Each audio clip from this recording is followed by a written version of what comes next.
आज द्वारिकाधीश यानी सोने की नगरी में रहते हैं।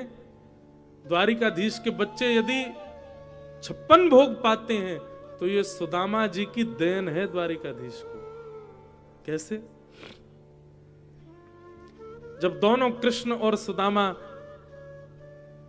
विद्यालय में पढ़ते थे, एक दिन भृगु ऋषि भिक्षा मांगने के लिए पधारे। गुरु माने उसी समय 2 पोटलियों में चने रखे थे। लोग कहते हैं कृष्ण ने श्राप दिया था सुदामा को कि मेरे हिस्से का चना खा गया तो दरिद्र हो जाएगा। पूरी कथा सुनिए, मैं सुनाता हूं अपनी कथाओं में। भृगु ऋषि भिक्षा मांगने के लिए आए। ब्राह्मणी से आकर के कहा भिक्षाम देहि माते। ब्राह्मणी ने सोचा मन में ये तो ऋषि हैं, कहीं और भी भिक्षा मिल जाएगी तो चल जाएगा।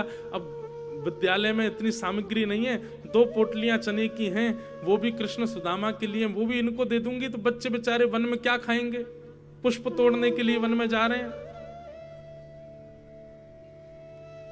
और गुरु माँ ने निवेदन कर दिया, भगवान आप फिर कभी आ जाना, अभी तो हमारे पास देने को कुछ नहीं है।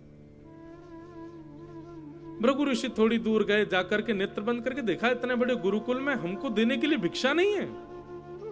तभी उनको दिव्य दृष्टि से दिखा कि 2 पोटली चने की रखी हैं, जो कि कुछ बालकों के लिए मां ने लोभवश बचा के रखी है।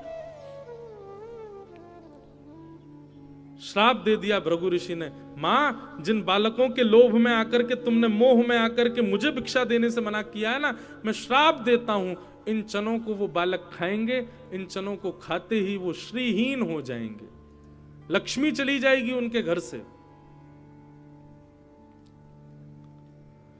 सुदामा जी वहीं एक वृक्ष के नीचे बैठ करके तुलसी तोड़ रहे थे और सुदामा जी ने यह श्राप सुन लिया कि भृगु ऋषि ने श्राप दिया है, उन चनों को जो पाएगा वो श्रीहीन हो जाएगा। दौड़ करके आए, देखा कि कहां है चने, किसके लिए चने। तभी जैसे ही सुदामा जी आए दौड़ते हुए, हाँफते हुए, तुरंत माने आकर के, सुदामा मैं तुझे ही ढूंढ रही थी, ये ले, ये चने की पोटली है, ये एक तेरी कन्हैया की है और उसको खिला देना। मैंने उसको भी बता दिया है, तुम दोनों वन में जा रहे हो लकड़ी तोड़ने के लिए, आदि सब सामग्री लेने, प्रेम से पा लेना। इतने में ठाकुर जी भी आ गए। हाँ सुदामा जी आप धल ले हो, प्रेम से पाएंगे वन में।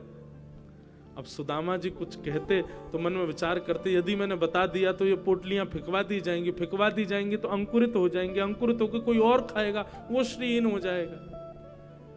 और कृष्ण के पक्ष के भी चने इसमें हैं। सुदामा जी ने मन में विचार किया, आज अपने सखा को सख्यता का उपहार देने का दिन आया है। और वन में जैसे ही सुदामा जी और कृष्ण गए, एक ऊंचे वृक्ष की डाल देख करके सुदामा जी समझ गए, बोले कन्हैया वृक्ष में चढ़ने में बड़ा ढीला है, देरी से चढ़ पाता है। सुदामा जी बड़े निपुण हैं। एक ऊंचे वृक्ष को देख करके सुदामा जी दौड़ करके उसके ऊपर चढ़ गए, जाकर के डाल पर बैठ गए। ठाकुर जी धीरे धीरे चढ़ रहे थे नीचे से, इतने में सुदामा जी ने पोटलियां खोली और लेकर के चने भरने लगे मुख के अंदर। ठाकुर जी ने चढ़ते चढ़ते देखा, ए सुदामा अकेलो खा रहा हो, एक पोटली मेरी है, वो धर लियो बचा के, मैं आ रहा हूं ऊपर, बहुत तेज भूख लगी है, मैं भी पाऊंगा। सुदामा जी मन में विचार करने लगे, लाला तू सदा प्रसन्न रहे, लक्ष्मी में खेले, लक्ष्मी तेरी पत्नी बने, तू सदा, तेरे जीवन में कोई कष्ट संकट नहीं आवे, मेरे बट की भी लक्ष्मी तेरे पास आ जाए, ऐसा मेरा उपहार है तुमको। और ठाकुर जी के पक्ष के चने भी ठाकुर जी देखते रह गए, सुदामा जी सब पा गए। भगवान भले ही नाराज हुए, भगवान भले ही सुदामा जी से रूठ गए, भगवान ने भले ही कुछ अपशब्द कहे, पर सुदामा जी ने ठाकुर जी को गले से लगा लिया। बोले लाला तू बस सदा खुश रही हो, तू सदा प्रसन्न रही हो, तेरे जीवन में कोई कष्ट नहीं आवे, बस ये मेरी मंत्रणा है। बोले काय बात की मंत्रणा तेरी, तू मेरे पक्ष के चना खा गए हो और यूं कह रहे हो कि मैं सुखी रहूं। सुदामा जी रोने लगे, कैसे बताऊं श्याम सुंदर। कुछ दिनों के बाद विद्यालय छूट गया और ठाकुर जी मथुरा चले गए, सुदामा जी वापस अपने स्थान को चले गए।